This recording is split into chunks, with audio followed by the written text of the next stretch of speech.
All right, folks, here we are with one last roll for this week. I'll be doing another 5 rolls this evening. I haven't chosen them yet. I haven't picked them out. This one is the Seattle branch of the Federal Reserve Bank of San Francisco. It's a 1957D original roll. 1957D. Almost 60 years. Nope. Almost 70 years, sorry. Wow. 68 years. That makes me feel really old because that was when my first wife was born. She was 12 years my senior. But I married her at 19. That, of course, well, not of course, but that didn't last.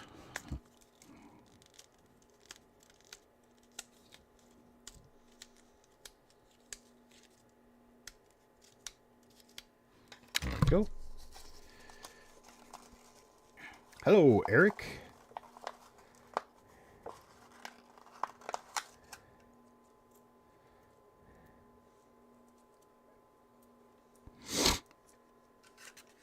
All right. Here we go. Taco John, coin number 1.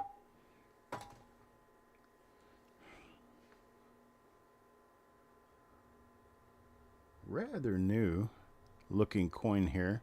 Very fresh die. It is unfortunately from the end of the roll.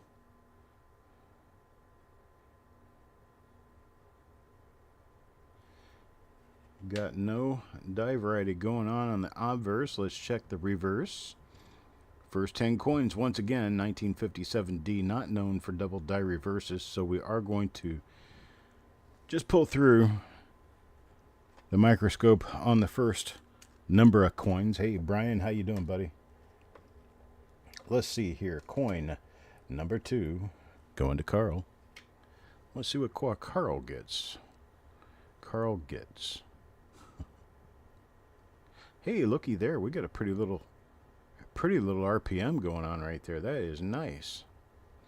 Nice little guy right there.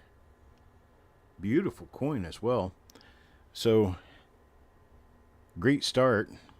Nice long vertical die scratch right in between the 1 and the 9. Be a great marker for us. Rather early die state as well. Nice, nice, nice. On all accounts. All right, let's flip it over and take a look at the reverse.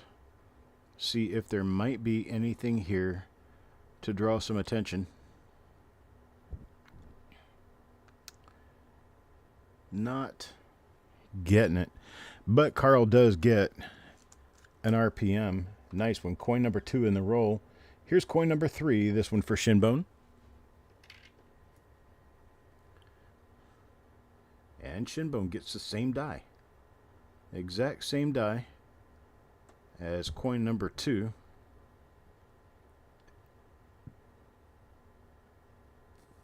Don't see anything additional or different than I did with the other. What's up, Erica? We got all 3 Erics here with us now. We got Erica, we got Sergeant First Class, and we've got Eric. Eric gets to be called Eric because Eric was the first one here. Stan gets the 3rd coin. Wow, look at that fresh die clash right there. Absolutely fresh. Got some die scratches that go over it, which show that they tried to polish that off just a little bit before they continued using the die, but didn't quite get it all. Man, these are some nice, fresh, young dies. I like this roll. This roll is nice. The only problem is I'm only seeing 1 die variety so far. Coin number 5. Sloppy stacks. And Sloppy comes out with interesting little marker right there, that die scratch running straight over the top of the D there at an angle. But I don't think we're going to see much come of it. Wow, look at that die gouge. Dude. Seriously, I've not seen a die gouge like that in a while. In fact, I don't know that I've ever seen one like it before. That's heavy.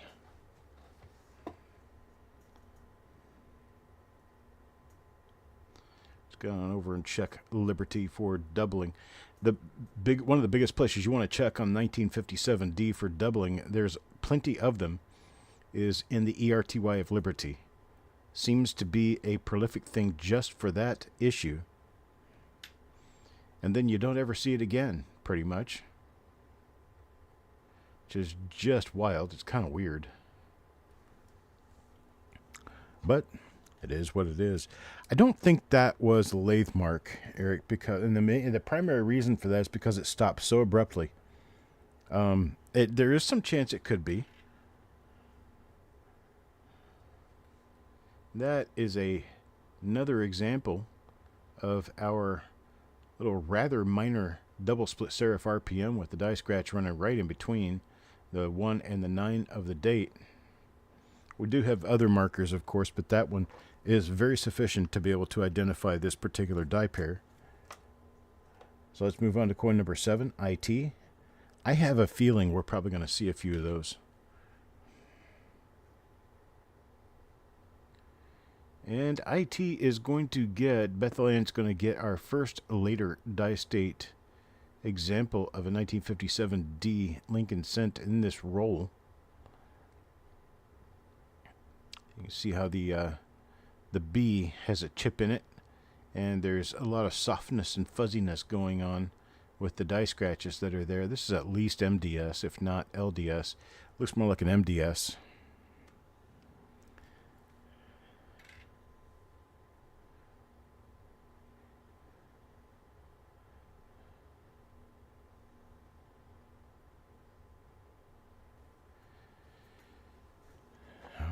That's it for IT.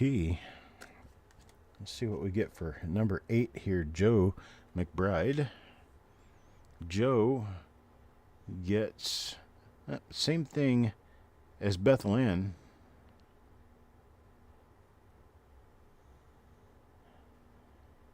Same thing.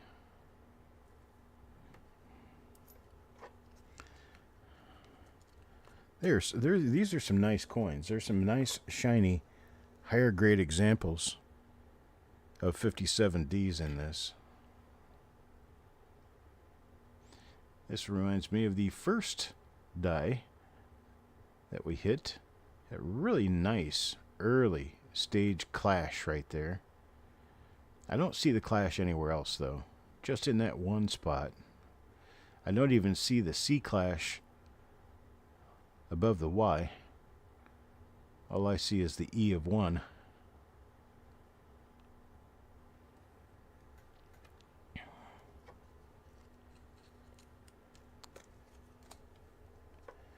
Next up, BC. There's another example of our RPM, the only RPM that we know of so far in this roll. Same die, repeated again. We've got that little raised mark above the 7, then we've got the raised line right in between the 1 and the 9 of the date. Number of other little markers show this one off, but those are the most visible right away when you're just looking at the date. So there's one for BC. Very nice, gemmy looking coins. I like this. Very shiny coins. Carl, much, much better than some of the other wheat rolls we've looked at of late. Carl gets another one. He got the first one. Now he's getting this one. Very, very nice grade. Very nice, clean surfaces. I love this. Very, very nice. How many times can I say that and not be totally annoying? Probably 20 times fewer than I did. That's right. Carl's batting 1,000. Carl needs to get a lottery ticket. Okay, this is not the first. Let's see, yeah, this is the one with the really clean clash. So Nothing additional on that. That's for DC. Number 13. One for Dan. Dan the man. There it is again. Another one with the clash. Earlier die state, plenty of die scratches. Just a mild clash. But because it's so fresh, it looks major. IT now.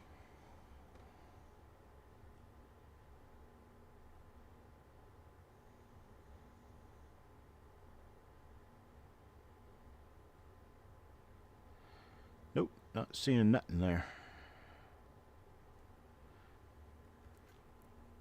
Unfortunately, nothing there.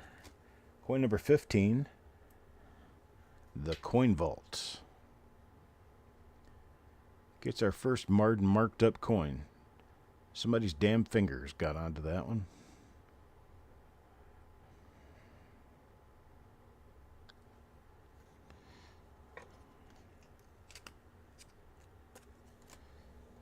How about number 16 for Sissy?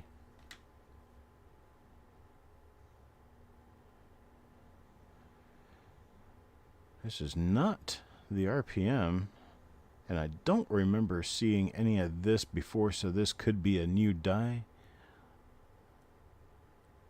Yeah, it is a new die for us because of these concentric die gouge running around the lower part of the design. I've not seen this yet. I'll flip this over and take a look at the reverse just in case.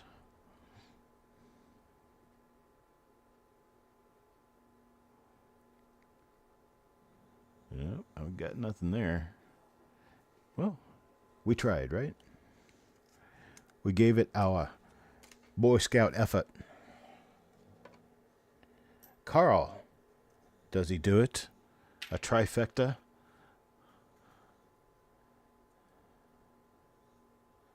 Nope. Don't see nothing special going on here. Although this is a die that I have not seen yet in this particular run, so he could still have something.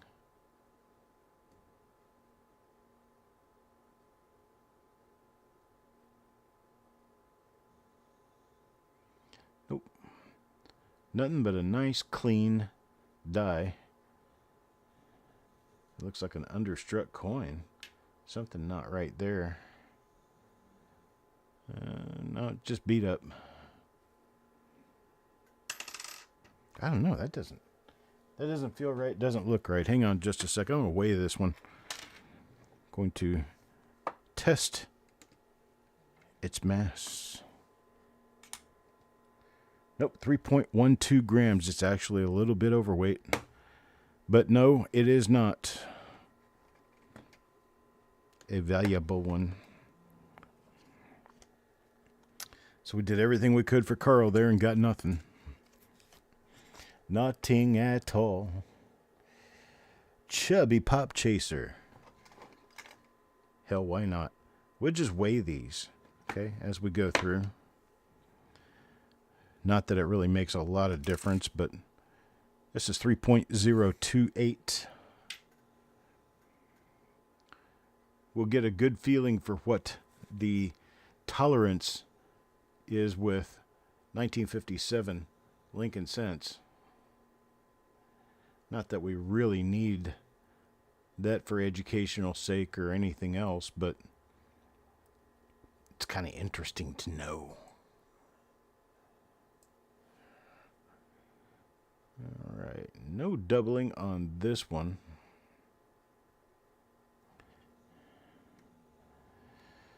Good day to you, Doug.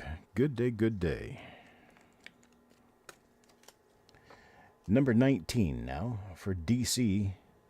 And this one, 3.18 grams. That's almost overweight. That's a chunky coin right there. Almost a full 10th off. In the heavy direction. And this is one of the ones, no, it's not the same, but it is one that has some big old concentric die scratches running around it.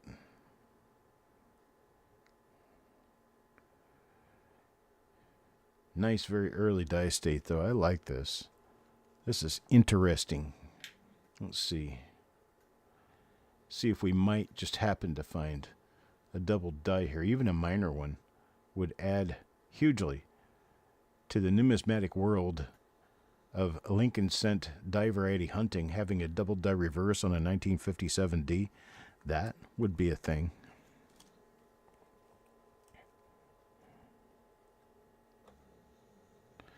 .92 grams is just low enough to give you a little push when it comes to an off-weight coin. I think it would be one that could officially be called out of tolerance, but I'm not so sure that you would find a lot of interested buyers.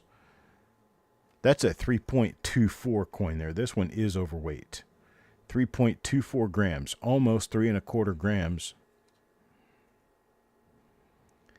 It appears that it could be just a little thick, but this one, marked number 20, coin number 20, is overweight, 3.24 grams. What's 0.13, Paula? Is that the tolerance?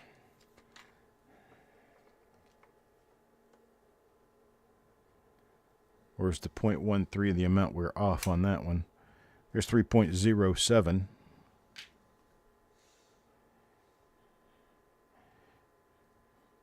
We're weighing coins today. Why? I don't know. Because we want to. Do we have to have a good reason? We've seen this die before. I'm just kind of looking at it because it's such a pretty coin. Tolerance is 0.13 grams. I had never heard that. Where did you get that information? Farm Dog, 3.06. Same die as the last coin.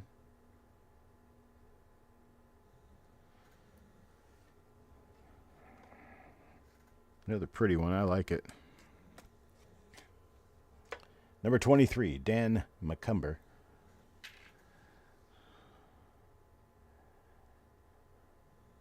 It's another one of a nice early clash. Man, I like this. Just a pretty roll of coins. All right, thanks, Paula. Just a pretty coin. Here we go. Coin number 24. Got a chubby pop chaser. Some of these coins are really, I'm near graders. 3.09 grams, almost right on the button.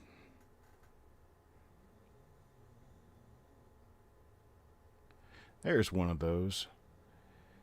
Big old heavy gouge there in the die. Just an interesting thing.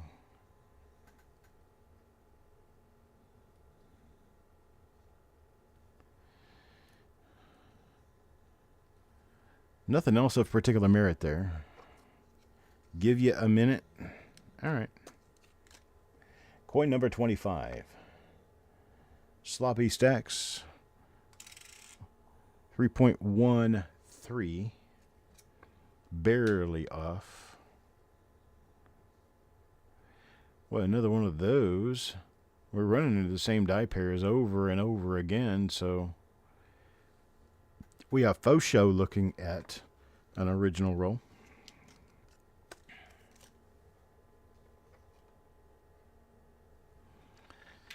Dan the Man.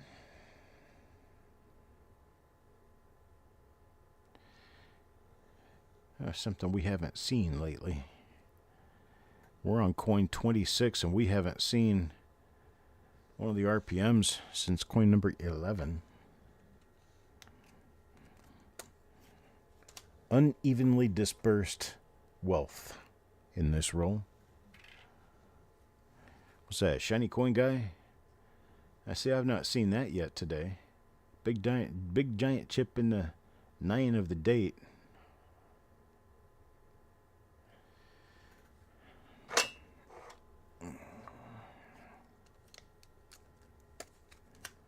Oh, I didn't weigh that one.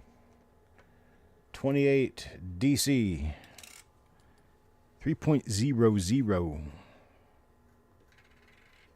So we get an idea of how far your average normal roll can go in weight of the individual coins within. I think the lowest we found so far in this roll is like 2.9 something, and the highest we found was 3.26 or 3.24. It's an overweight coin. That one went to Mark. All right, Taco John. We'll see how much Taco John's coin weighs. 3.033. So, not off by enough to matter.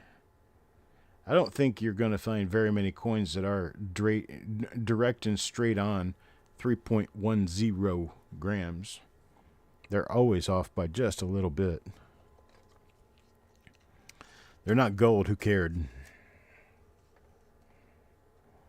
Surag up next. Of course, a digital scale with a fineness in the thousandths of a gram is probably going to be a little bit, a little more accurate than what they would have cared about using at the mint for copper. Back then, copper was very cheap.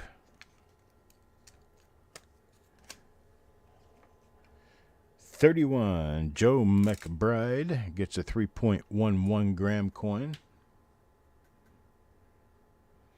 That was 3.110. Nice. Have anything on it? Let me check that Liberty again just to be sure. Sometimes when I'm putting a coin away, I'm thinking, hey, did I really look at that? And sometimes my brain says, nah, doesn't matter. But most of the time my brain says, no, you need to, because you won't sleep tonight if you don't look at that. 3.08 for coins and ghouls. Now, we've seen all of these dies before, so pretty much I believe what we're looking for here is just the RPM. Nah, Dirty Water, it's a thing. I just decided to do it for entertainment purposes. 2.966. 2.966 for this one. Got nothing there.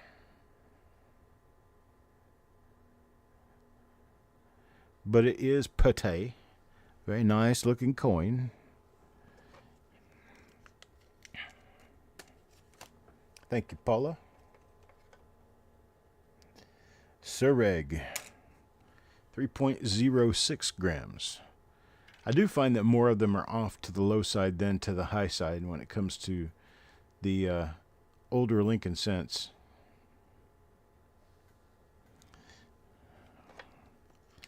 Now these are nice Gem BU coins.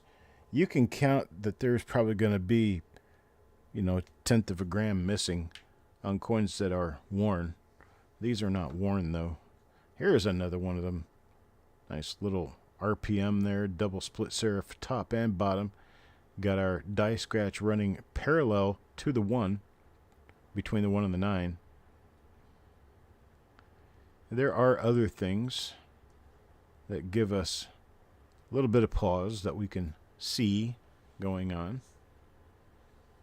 A lot of decent markers. That one's for Paul Hampton.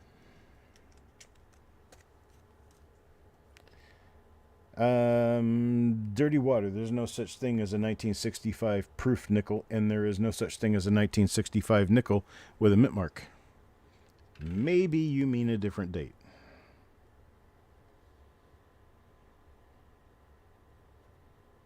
You was driving. Okay, well, you're not driving anymore. I don't think so, because you said was. Fuzzy Wuzzy was a bear. Fuzzy Wuzzy had no hair. Fuzzy Wuzzy wasn't very fuzzy, was he?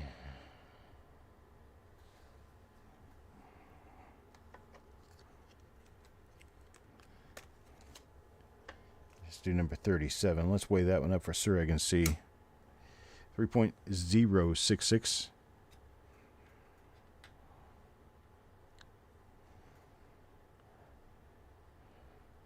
It's got the chip in the 9. We've seen this die before.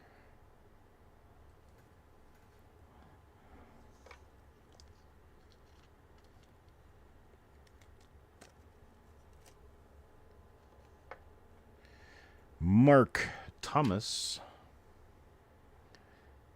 There's one of them. Is that one of them? Yeah, it is. That's one of them right there. Nice little die scratch running parallel between the 1 and the 9 of the date, running straight up and down.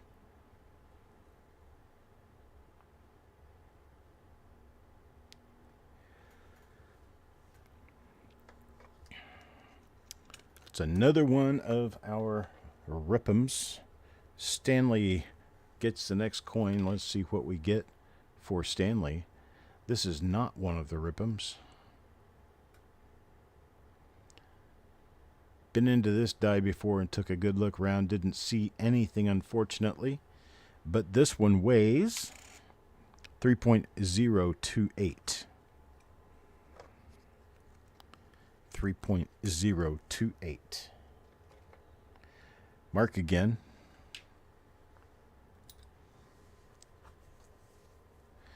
Seen this die before too. It's got a lot of little scratchy damage down below the D. But it is a really early strike for this die. And this one, 3.069. 3.069.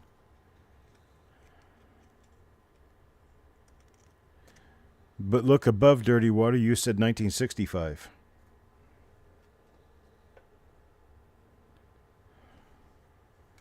Shiny Coin Guy, 3.13.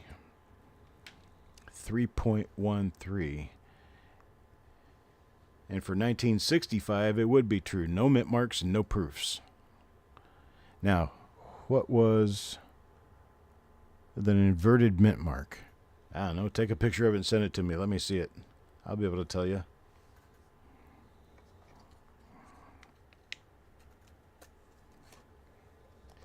How about number 42? Sloppy Stacks. 3.043. 043.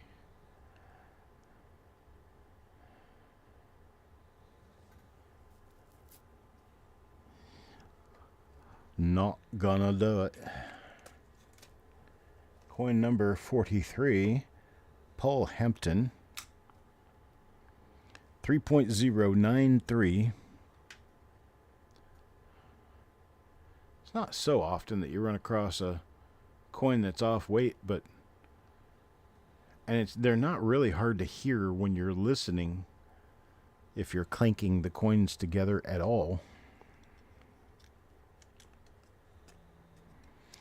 No inverted mint marks known for nickels. Kinnickles? You didn't really say that. Kinnickles. Excuse me, Paula, may I borrow a kinnickel?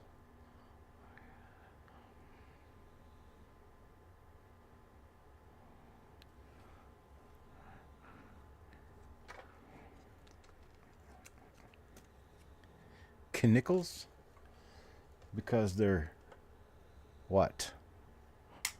Chubby Pop Chaser, 3.154. Just a little bit heavy. A little tiny bit heavy.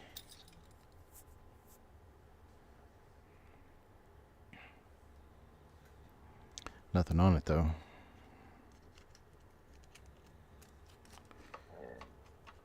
If you send me a picture of what you think you have as a inverted mint mark, Dirty Water, I will be able to tell and let you know.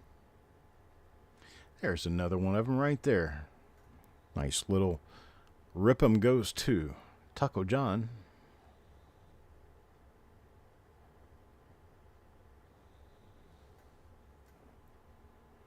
Taco John's coin, 3.003.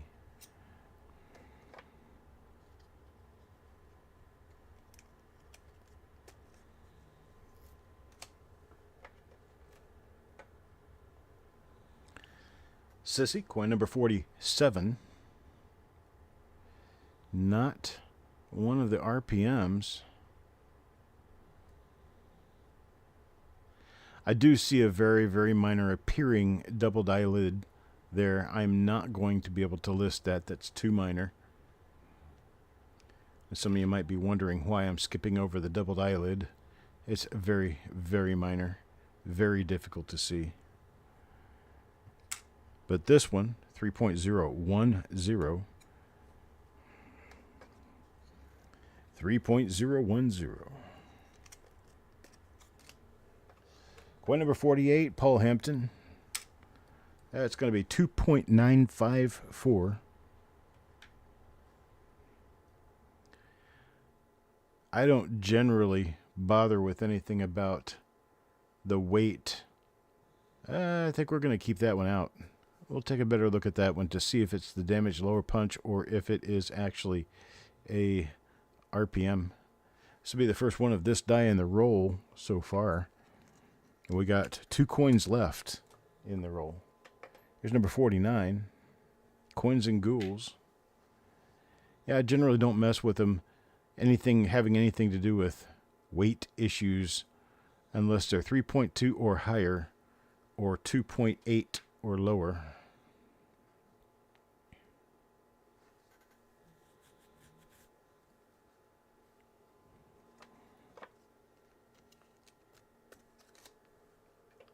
Last coin. This one for Doug. Doug. We've got some coloration on this one because of the end of the roll issue here. And I'm not seeing anything doubled or oddball or anything like that. Let's check its weight. 3.197. 3.197. It just has a little tiny bit of toning on the face. Not much, though. All right, that's what we've got. We've got a number of these RPMs. I don't know which one it is yet. We'll figure it out. But these are the people to whom one will be sent. Carl, Shinbone, Trip, BC, Carl, Paul, Mark, Paul. So Carl gets 2. Paul gets 2. Plus a couple of other added choice people. And that's it. All right, folks, that's it for reveals today. Remember, we do have a reveal show coming up this evening at 7 p.m. Eastern Time. And I will talk to you folks later. Be well.